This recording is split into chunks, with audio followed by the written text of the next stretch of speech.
8 de dezembro, seja muito bem-vindo ao Plano Anual de Leitura da Bíblia com Lana, ainda sem a Rosane, mas por pouco tempo, já já ela chega. E hoje nós vamos continuar nas cartas de Paulo, começando aí por 1 Tessalonicenses, que tem 5 capítulos, e nós vamos ler todos eles hoje. Vamos lá? Diz assim a palavra. Primeira carta de Paulo aos Tessalonicenses.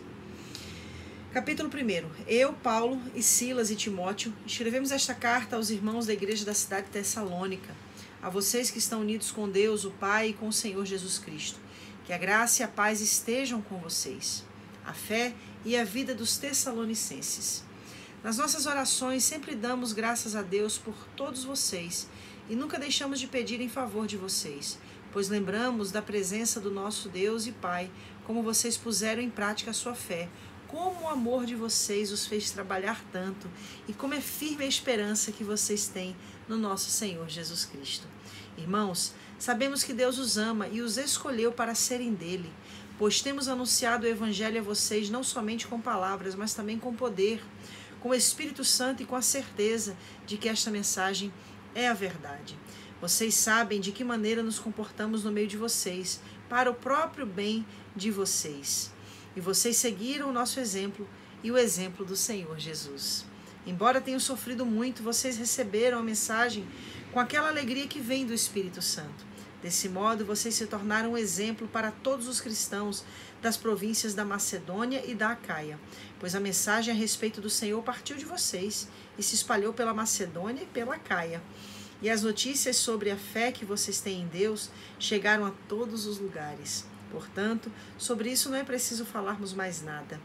Todas as pessoas desses lugares falam da nossa visita a vocês e contam como vocês nos receberam bem e como vocês deixaram os ídolos para seguir e servir ao Deus vivo e verdadeiro. Elas contam também como vocês estão esperando Jesus, o Filho de Deus, a quem Deus ressuscitou. Volte do céu, esse Jesus que nos salva do castigo divino que está para vir. Capítulo 2. O trabalho de Paulo e dos seus companheiros em Tessalônica. Vocês sabem muito bem, irmãos, que a nossa visita não ficou sem proveito. Sabem também como fomos maltratados e insultados na cidade de Filipos, antes de chegarmos aí em Tessalônica. Fomos muitos combatidos, mas o nosso Deus nos deu coragem para anunciar a vocês a boa notícia que vem dele. Aquilo que anunciamos a vocês não se baseia em erros ou em má intenção, e também não tentamos enganar ninguém. Pelo contrário, sempre falamos como Deus quer que falemos, porque Ele nos aprovou e nos deu a tarefa de anunciar o Evangelho. Não queremos agradar as pessoas, mas a Deus, que põe à prova as nossas intenções. Pois vocês sabem muito bem que não usamos palavras bonitas para enganar vocês, nem procuramos tapear vocês para conseguir dinheiro. Deus é testemunha disso. Nunca procuramos elogios de ninguém, nem de vocês, nem de outros. No entanto, tínhamos o direito de exigir de vocês alguma coisa, por sermos apóstolos de Cristo. Mas, quando estivemos com vocês, nós fomos como crianças, fomos como uma mãe ao cuidar dos seus filhos. Nós os amávamos tanto que gostaríamos de ter dado a vocês não somente a boa notícia que vem de Deus, mas até mesmo a nossa própria vida. Como nós o amávamos. Irmãos, vocês com certeza lembram de como trabalhamos e lutamos para ganhar o nosso sustento. Trabalhávamos de dia e de noite a fim de não sermos uma carga para vocês, enquanto anunciávamos a vocês a boa notícia que vem de Deus. Vocês são nossas testemunhas e Deus também de que o nosso comportamento entre vocês que creram foi limpo, correto e sem nenhuma falta. Vocês sabem que tratamos cada um como um pai trata os seus filhos. Nós os animamos e aconselhamos para que vocês vivessem de uma maneira que agrade a Deus, que os chama para terem parte no seu reino e na sua glória, perseguidos por causa do Evangelho. E existe outra razão pela qual sempre damos graças a Deus. Quando levamos a vocês a mensagem de Deus, vocês a ouviram e aceitaram. Não a aceitaram como uma mensagem que vem de pessoas, mas como a mensagem que vem de Deus, o que de fato ela é, pois Deus está agindo em vocês, os que creem. Meus irmãos, o que aconteceu com vocês já havia acontecido também com as igrejas de Deus na Judéia, com o povo dali que pertence a Cristo Jesus. Vocês foram perseguidos pelos seus próprios patrícios, do mesmo modo que os cristãos da Judéia foram perseguidos pelos judeus. Foram os judeus que mataram o Senhor Jesus e os profetas e também nos perseguiram. Eles desagradam a Deus e são inimigos de todos. Tentam até nos impedir de anunciarmos a mensagem de salvação aos não-judeus. Com isso, eles completam o total dos pecados que eles têm cometido. Mas agora o castigo de Deus caiu finalmente sobre eles. Planos para visitar Tessalônica outra vez.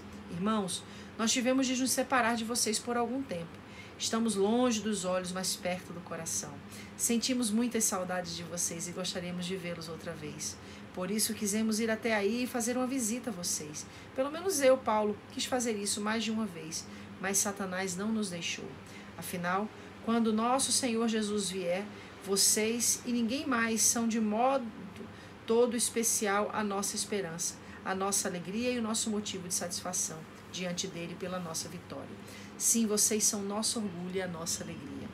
Então não podemos aguentar mais sem ter notícia de vocês. Por isso, Silas e eu resolvemos ficar em Atenas e enviar a vocês o nosso irmão Timóteo. Ele tem trabalhado conosco no serviço de Deus, anunciando o Evangelho de Cristo. Nós o enviamos para animar e ajudar vocês na fé, a fim de que ninguém fique desanimado por causa das perseguições. Vocês mesmos sabem muito bem que elas fazem parte daquilo que Deus quer para nós, pois, quando estávamos com vocês, nós os avisamos que íamos ser perseguidos, e como vocês sabem, isso aconteceu mesmo. Por isso não pude aguentar mais sem ter notícia de vocês e enviei Timóteo para saber como vai a fé que vocês têm. É que eu tinha medo de que o diabo os tivesse tentado de tal modo que todo o nosso trabalho tivesse ficado inútil. Agora, Timóteo já voltou daí de Tessalônica e nos trouxe boas notícias a respeito da fé que vocês têm em Deus e do amor que vocês têm uns pelos outros. Ele nos contou que vocês sempre lembram de nós com carinho e que têm tanta vontade de nos ver como nós temos de ver vocês. Assim, irmãos, em todas as nossas dificuldades e sofrimentos, o que nos animou foi a fé que vocês têm. Agora nós nos sentimos com mais vida porque sabemos que vocês continuam a viver firmes por estarem unidos com o Senhor. E assim, podemos dar graças a Deus por vocês. Agradecemos a alegria que temos diante do nosso Deus por causa de vocês. Dia e noite pedimos a Ele de todo o coração que nos deixe ir vê-los pessoalmente para podermos completar o que ainda falta na fé que vocês têm. Que o próprio Deus, o nosso Pai e o nosso Senhor Jesus preparem o nosso caminho para podermos ir visitar vocês. Que o Senhor faça com que cresça cada vez mais o amor que vocês têm uns pelos outros e por todas as pessoas, e que esse amor se torne igual ao nosso amor por vocês. Desse modo, Deus dará força ao coração de vocês, e vocês serão completamente dedicados a Ele, e estarão sem culpa na presença do nosso Deus e Pai, quando o nosso Senhor vier com todos os que são dele. Amém. A vida que agrada a Deus. Finalmente, irmãos, vocês aprenderam de nós como devem viver para agradar a Deus.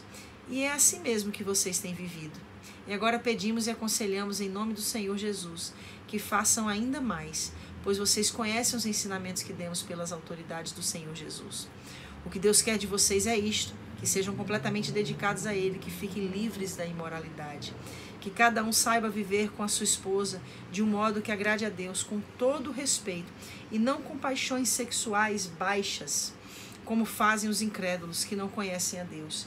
Nesse assunto, que ninguém prejudique o seu irmão, nem desrespeite os seus direitos, pois, como nós já lhes dissemos e avisamos, o Senhor castigará duramente os que fazem essas coisas. Deus não nos chamou para vivermos na imoralidade, mas para sermos completamente dedicados a Ele. Portanto, quem rejeita esse sentimento não está rejeitando um ser humano, mas a Deus, que dá a vocês o seu Espírito Santo. Não há necessidade de lhes escrever a respeito do amor pelos irmãos na fé, pois o próprio Deus lhes ensinou que vocês devem amar uns aos outros. Pois é esse o amor que vocês têm mostrado a todos os irmãos que vivem em toda a província da Macedônia. Portanto, meus irmãos, pedimos que façam ainda mais. Procurem viver em paz, tratem dos seus próprios assuntos e vivam no seu próprio trabalho, como já dissemos antes. Assim, aqueles que não são cristãos os respeitarão, e vocês não precisarão viver às custas de ninguém. A vinda do Senhor Jesus Cristo. Irmãos, queremos que vocês saibam a verdade a respeito dos que já morreram, para que não fiquem tristes, como ficam aqueles que não têm esperança. Nós cremos que Jesus morreu e ressuscitou, e assim cremos também que depois que Jesus vier, Deus os levará de volta, e junto com Ele levará os que morreram crendo nele. De acordo com o ensinamento do Senhor, afirmamos a vocês o seguinte: Nós, os que estivermos vivos no dia da vinda do Senhor, não iremos antes daqueles que já morreram, porque haverá o grito de comando e a voz do arcanjo e o som da trombeta de Deus, e então o próprio Senhor descerá do céu. Aqueles que morreram, crendo em Cristo, ressuscitarão primeiro. Então nós, os que estivermos vivos, seremos levados nas nuvens, junto com eles, para nos encontrarmos com o Senhor no ar. E assim ficaremos para sempre com o Senhor. Portanto, animem uns aos outros com essas palavras. Capítulo 5. Prontos para a vinda do Senhor. Irmãos, vocês não precisam que eu lhes escreva a respeito de quando e como essas coisas vão acontecer, pois vocês sabem muito bem que o dia do Senhor virá como um ladrão na calada da noite. Quando as pessoas começam a dizer tudo está calmo e seguro, então é que de repente a destruição cairá sobre elas. As pessoas não poderão escapar, pois será como uma mulher que está sentindo as dores de parto. Mas vocês, irmãos, não estão na escuridão, e o dia do Senhor não deverá pegá-los como um ladrão que ataca de surpresa. Todos vocês são da luz e do dia. Nós não somos da noite nem da escuridão. Por isso não vamos ficar dormindo como os outros, mas vamos estar acordados em nosso perfeito juízo. Os que dormem, dormem de noite, os que bebem é de noite que ficam bêbados. Mas nós que somos do dia devemos estar em nosso perfeito juízo. Nós devemos usar a fé e o amor como couraça e a nossa esperança de salvação como capacete.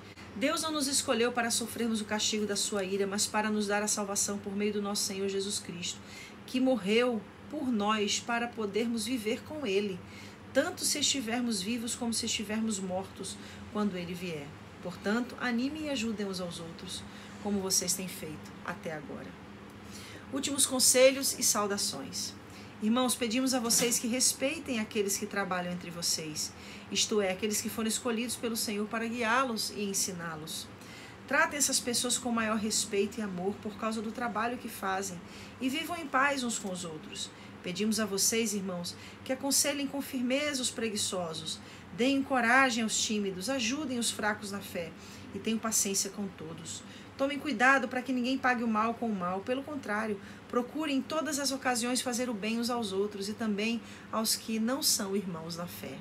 Estejam sempre alegres, orem sempre e sejam agradecidos a Deus em todas as ocasiões. Isto é o que Deus quer de vocês por estarem unidos com Cristo.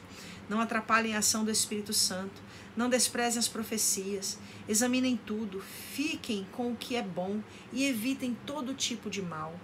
Que Deus, que nos dá a paz, faça com que vocês sejam completamente dedicados a Ele e que Ele conserve o espírito, a alma e o corpo de vocês livres de toda mancha para o dia em que vier o nosso Senhor Jesus Cristo. Aquele que os chama é fiel e fará isso. Irmãos, lembre de nós nas suas orações. Cumprimentem todos os cristãos com um beijo de irmão. Peço com insistência, pela autoridade do Senhor, que esta carta seja lida para todos os irmãos.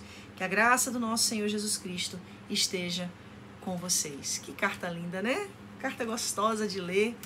Eu passei a ter uma estima ainda maior pela carta de Tessalonicenses, depois de estudar um pouco mais a fundo para poder trazer alguns princípios aí norteadores que essa carta de Paulo traz para os cristãos de Tessalônica. A primeira coisa que a gente precisa saber, né, que a Tessalônica é a capital aí da Macedônia. Algo que fica muito claro aqui na carta de Paulo, ali no capítulo 1, versículo 9, quando ele diz assim, ó, todas as pessoas desses lugares falam da nossa visita a vocês e contam como vocês nos receberam bem, como vocês deixaram os ídolos para seguir e servir ao Deus vivo e verdadeiro. Então a gente fica naquela compreensão de que os cristãos de Tessalônica, eles não eram judeus que se converteram, mas certamente a maioria deles eram gentios. Olha que coisa linda. Uma coisa também que eu aprendi acerca da carta de Tessalônica é que juntamente com o Sermão do Monte, o sermão que Jesus apregou ali, o famoso Sermão da Montanha, como também o livro de Apocalipse, as cartas, as duas cartas, a primeira e a segunda carta aos Tessalonicenses, elas são conhecidas no Novo Testamento, elas são firmadas aí, referenciadas como as três principais porções proféticas do Novo Testamento. Olha que coisa linda. Uma coisa que a gente precisa saber também sobre a questão da carta que Paulo escreveu aos Tessalonicenses é que a igreja de Tessalônica, certamente nasceu quando Paulo, na sua segunda viagem missionária, pregou ali em Tessalonicenses. Há uma pequena divergência que nos leva a uma especulação maior. Por exemplo, quando a gente ouve ali a narrativa em Atos dessa segunda viagem missionária de Paulo, a gente fica sabendo que ele prega na sinagoga ali da cidade de Tessalônica durante 3 sábados. Mas na carta que Paulo fala aqui em Tessalonicenses, ele diz que ficou um tempo com eles, trabalhando inclusive para poder prover o seu sustento, porque não queria ser pesado para os cristãos ali de Tessalônica. Uma outra coisa interessante que a gente vai descobrir estudando a carta aos Tessalonicenses é que Paulo ele foi mantido ali em Tessalônica, além do seu trabalho manual, braçal, ele também foi mantido pelas ofertas que ele recebia da igreja de Filipo, ou seja, por cerca de 2 vezes, Paulo recebeu ofertas da igreja de Filipo para sustentá-lo na missão ali em Tessalônica. Que coisa linda! O assunto principal das cartas de Paulo aos Tessalonicenses é a volta do Senhor Jesus. E uma coisa que é muito interessante a gente entender, aqui no versículo 3, olha, de 1 Tessalonicenses, que ele fala assim: pois lembramos na presença do nosso Senhor Deus e Pai como vocês puseram em prática a sua fé com amor e o que o fez trabalhar tanto e como é firme a esperança. Então ele fala aqui dessa tríade, né? Fé, amor e esperança. Olha que coisa linda, que era a base principal ali, manifesta, expressa, testificada da igreja de Tessalônica. Outra coisa que Paulo nos deixa saber acerca da igreja de Tessalônica é que mesmo em meio às perseguições, essa igreja permaneceu fiel. Que lição pra gente, que ensinamento que a gente consegue encontrar nas páginas dessa carta que Paulo escreveu aos cristãos ali em Tessalônica. É interessante que do capítulo 4 ao capítulo 5 a gente tem 3 exortações específicas. É óbvio, a gente já percebeu que a principal delas é a volta de Jesus, para que todos estejam atentos. Obviamente, Paulo deixa claro que ninguém sabe o dia. Paulo repete uma expressão que Jesus fala acerca da sua própria vinda, quando diz que ele virá como um ladrão, ou seja, aquele que não é esperado, quando menos se esperar, Jesus vai estar voltando. A outra questão que se trata do capítulo 4 ao capítulo 5 de Tessalônica, da carta aos Tessalonicenses, é para que os cristãos eles venham a fugir da imoralidade. É muito interessante que a gente percebe que praticamente em todas as cartas que Paulo escreveu às igrejas, ele fala desse assunto. Isso, gente, porque a gente já sabe que além do culto principal nessas regiões serem os cultos aos deuses pagãos que traziam aí os cultos orgiásticos, né? Os cultos com os prostitutos do santuário, aonde as cerimônias eram baseadas em atos de imoralidade. E isso aí era algo que Paulo combatia grandemente, e obviamente que na carta aos Tessalonicenses não seria diferente, já que a maior porcentagem dos cristãos ali de Tessalônica eram gentios que haviam se convertido ao evangelho. E a terceira exortação que a gente encontra aí no capítulo 4 e 5 da carta aos Tessalonicenses é o amor ao próximo. Então, gente, essa carta é cheia de lições, cheias de princípios norteadores. Só que eu quero falar de uma outra coisa muito interessante aqui. Quando você começa a ler essa carta, você percebe que, de alguma maneira, Paulo está falando acerca do seu testemunho. Ele diz assim, olha, no versículo 5 do capítulo 1, pois temos anunciado o evangelho a vocês, não somente com palavras, mas também com poder, com o Espírito Santo e com a certeza de que esta mensagem é verdade. Vocês sabem de que maneira nos comportamos no meio de vocês. Aí no capítulo 2, versículo 3, ele diz, aquilo que anunciamos a vocês não se baseia em erros ou em má intenção, e também não tentamos enganar ninguém. Ainda no capítulo 2, versículo 10, ele diz, vocês são testemunhas e Deus também de que o nosso comportamento entre vocês que creram foi limpo, correto, sem nenhuma falha.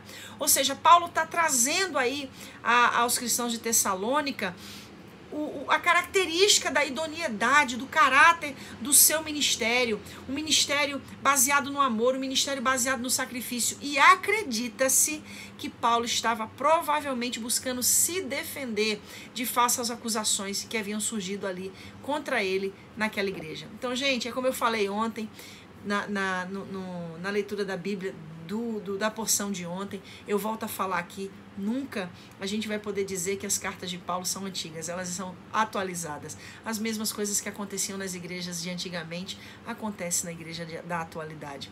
Mas maior é Deus e poderoso é o Senhor para que nos dê força, graça, sabedoria, discernimento e, sobretudo, que nós mantenhamos o nosso caráter ilibado, que o nosso testemunho persevere na fé, no amor e na esperança, temendo sobretudo ao Senhor, porque se existe um versículo que marcou muito a minha vida na leitura dos evangelhos, é quando a palavra de Deus fala que Jesus não se preocupava com aquilo com que as pessoas pensavam a respeito dele. E uma pessoa só pode sustentar um pensamento desse quando ela teme ao Senhor e quando o temor do Senhor é o princípio da sabedoria com qual ela vai reger a sua vida.